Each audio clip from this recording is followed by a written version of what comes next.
The clock change this Sunday could wreak havoc on your skin, according to a leading medical professional. But here's where it gets controversial. It's not just about losing an hour of daylight. The combination of less sunshine, colder weather, and disrupted sleep patterns can all leave your complexion struggling.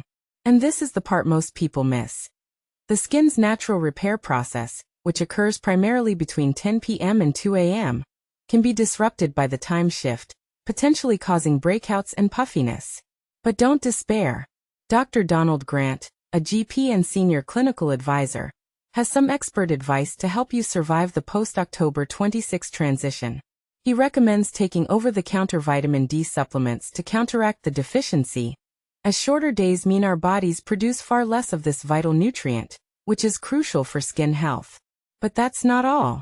Dr. Grant also warns that the seasonal change could trigger flare-ups for anyone with eczema or psoriasis. So, how can you protect your skin? A good moisturizer is essential for protecting against the harsh weather.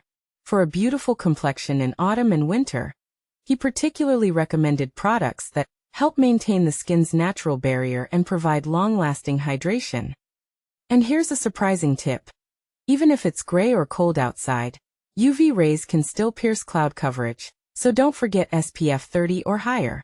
Central heating can also be a challenge, drying indoor air and dehydrating skin.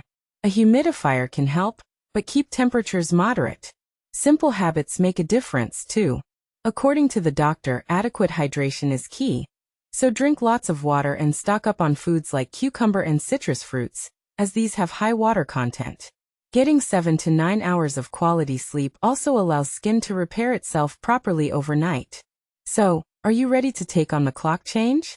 With these tips, you'll be able to keep your skin healthy and radiant all year round.